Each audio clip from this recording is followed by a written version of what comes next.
네, 국내에서 코로나19가 발생한 지 53일 만에 처음으로 어제 추가로 격리 해제된 환자가 신규 확진자 수를 넘어섰습니다. 앞으로 꾸준히 완치자가 늘어날 것이라는 기대가 나오고 있는데요. 네, 이 시간 최재욱 대한의사협회 과학검증위원장과 함께 코로나19 소식 더 깊이 살펴보겠습니다. 어서 오십시오. 오세요. 네. 자, 서울과 세종시에서 집단 감염이 이어지면서 추가 확진자 수가 주목이 됐었는데 일단 이틀 연속 100명대 추가 확진자가 나온 상황입니다. 현재까지의 상황 어떻게 분석을 하고 계신지요?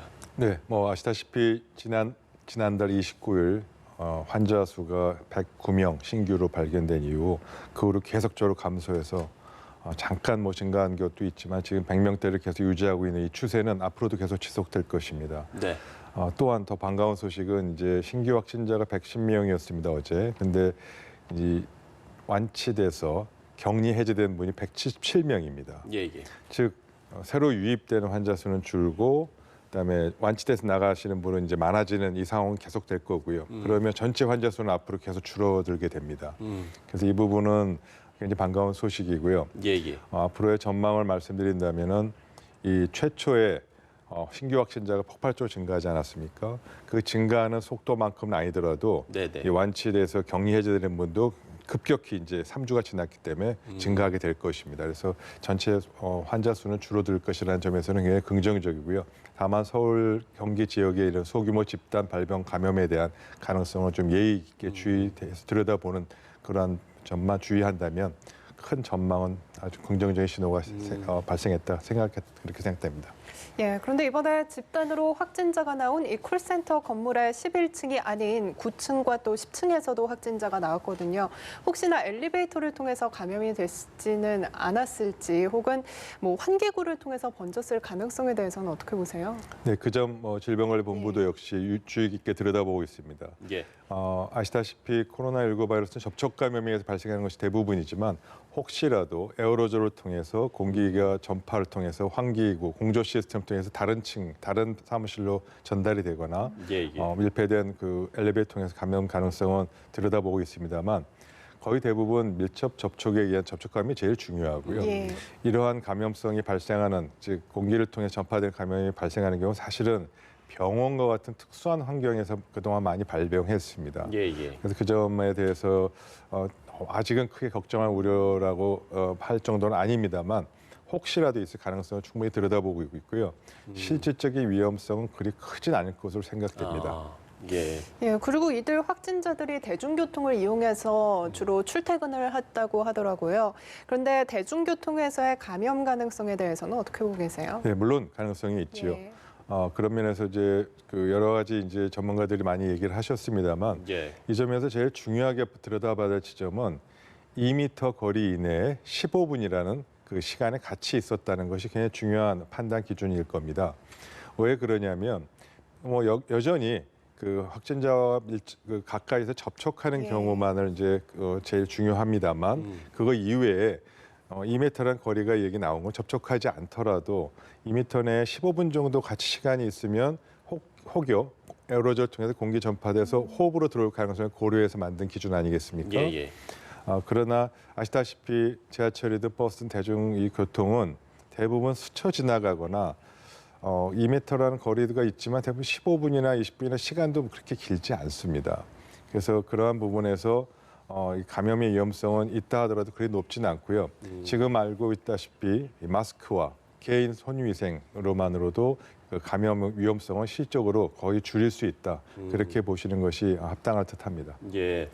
지금 세종청사에서도 공무원 확진자가 잇따라 나오고 있는 상황인데 일단은 어떤 행정 공백이 있을 수도 있고 여러 가지 이유로 이게 그 부처를 폐쇄한다라든지 전 직원을 자가격리한다라든지 이런 건 좀 쉽지 않아 보이거든요. 네, 맞습니다. 국가기관 시설 또 국가기관 업무에 종사하시는 분은 그래서는 안 되겠죠. 예. 행정 공백뿐만 아니고 국가의 기관 어떤 업무가 마비되는 상황이 있어서는 안 되겠습니다. 그래서 지금 이 중앙부처에서도 출입구를 하나만 쓰고 나머지 폐쇄한다든지, 그다음에 예. 부처 간의 이 물리적 차단에서 연결 통로를 막는다든지, 또 모든 이 출입하는 사람들은 발열 체크도 하고, 또 이 작업 여기 근무하신 공무원도 유연 근무제 이렇게 해서 업무와 이 출퇴근 시간을 좀 이 배치를 다르게 합니다. 그래서 섞이지 않고 혹은 재택근무를 강화하는 방안에 대해서 다양한 노력들이 이루어지고 있고요.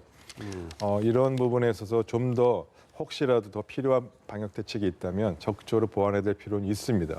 지금 예. 확진자와 접촉자를 대상으로 추가적인 검사를 하고 있기 때문에 추가적인 사람을 통한 추가적인 확산 부분은 충분히 막을 수 있을 것이라고 판단하고 있습니다. 예. 자, 여기서 저희가 잠시 대담을 좀 멈추고 청와대를 좀 연결을 해보도록 하겠습니다. 대구 경북 지역 같은 경우에는 진정 국면에 들어섰다라는 평가가 조심스레 나오고 있습니다. 이런 가운데 내일 신천지 창립일로 알려지면서 다시 조금 우려하는 목소리가 커지고 있는데요. 어떻게 보세요? 예. 신천지 창립일이라서 어떤 모임이나 집회가 또 추가로 열리지 않을까라는 우려하는 지점은 매우 동감하고요. 예. 정말 다시 한번 말씀드리지만 밀폐된 공간에서 많은 사람들이 모여서 집회를 하거나 장시간 같이 있는 경우는 지금 시점에서는 절대 바람직하지 않습니다. 예. 그래서 이 점에 대해서는 혹시라도 그런 상황이 있다면 자제해 주시고 그런 일이 있어서는 아니 된다는 점을 공중보건학적 견지에서 반드시 말씀드립니다. 예. 자, 이 부분도 좀 짚어봐야 될 것 같습니다. 지금까지 일단 코로나19의 그 초기 증상하면 이제 우리가 흔히 생각하는 발열, 이제 기침 이런 증상이었는데 이 외에 증상이 나온 좀 환자도 있다고 합니다. 뭐 냄새를 못 맡는다거나 이런 증상이 있다고 하는데 이 부분은 어떻게 보고 계세요? 네, 매우 다양한 증상이 보고되어 있습니다. 많지 않은 숫자이지만 지금 말씀드린 전신 쇠약감이나 설사가 있거나 혹은 냄새를 못 맡거나 물론 다양한 증상이 보고되고 있고요. 예. 이런 그 추가적인 다양한 증상이 지금 주목해야 될 지점은 지금까지는 코로나19 감염을 의심하는 것이 발열나는 거죠. 네. 발열하고 기침과 같은 호흡기 증상이 주였고 그걸 토대로 진단 기준을 바꿔왔습니다. 네네. 근데 그 점을 진단 기준을 좀 변경해야 되거나 혹은 수정 보완해야 되는 것이 필요하지 않냐는 관점에서 주목할 부분이라고 생각합니다.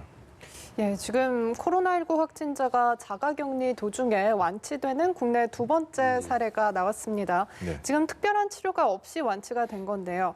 뭐 앞으로 추가 완치 판정이 연달아 나오기를 조금 기대해봐도 괜찮을까요? 네, 물론입니다. 예. 전혀 치료를 하지 않은 건 아니고요.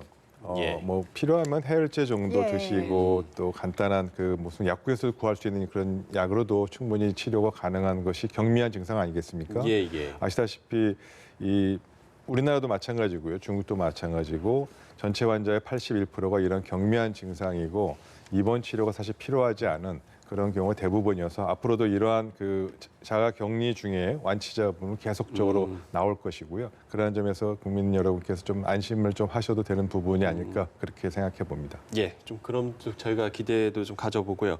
마스크 얘기를 해보면 정부가 일단 한시적으로 보건용 마스크 재사용, 또 면 마스크 사용을 권고를 했습니다만 대한의사협회가 좀 상반된 의견을 내놨거든요. 네네.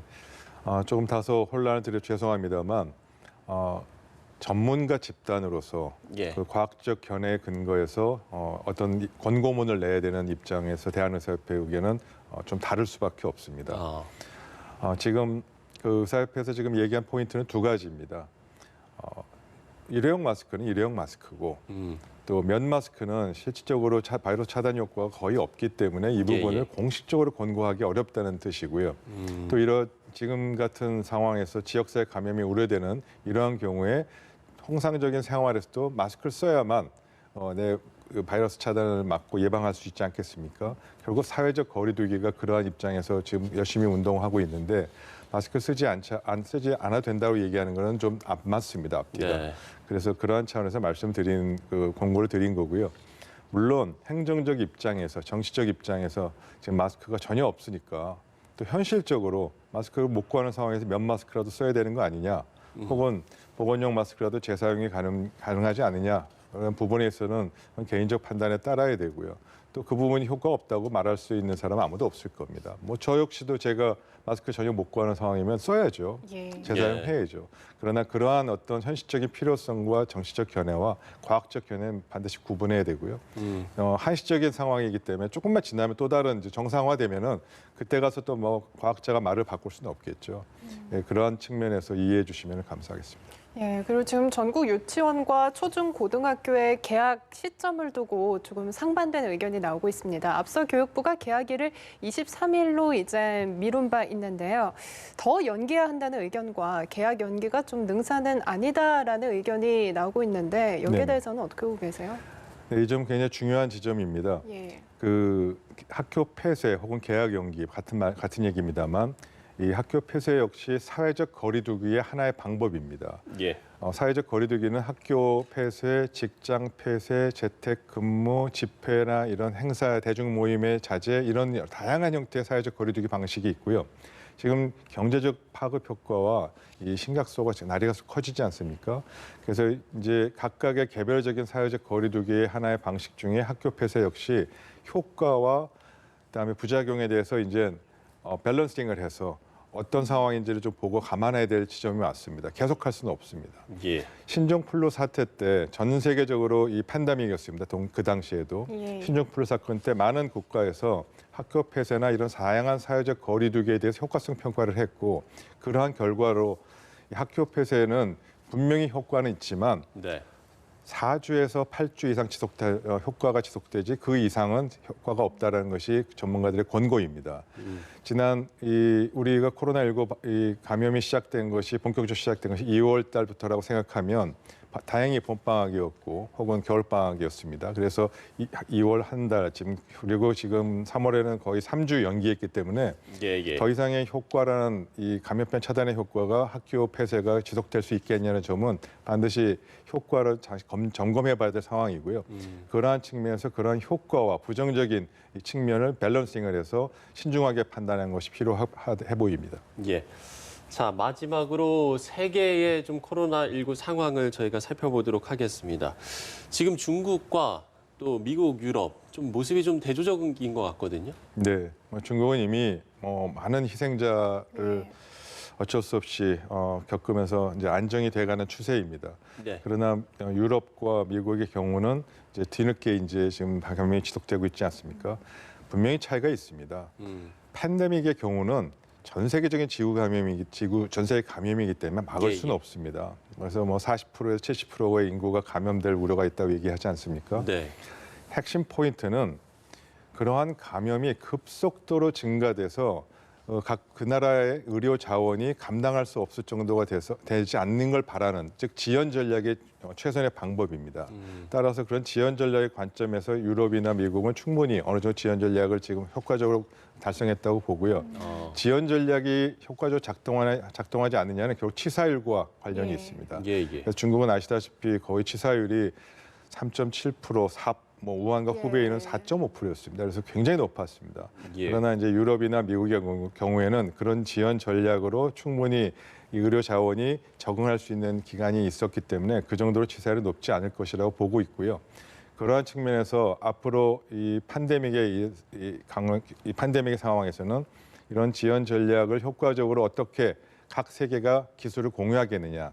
특히 선진국은 그래도 다행인데 아프리카 같은 저소득 국가에서는 의료 자원이 정말 적기 때문에 그렇죠. 심각한 위기로 나올 수 있고요. 그러한 면에서 팬데믹을 선언함으로 인해서 국제적 공조, 국제적 협력을 통해서 많은 나라가 기술을 공유하고 이러한 부분을 적극적으로 지원하는 그러한 부분이 필요하다는 점에서 팬데믹의 의미가 있습니다.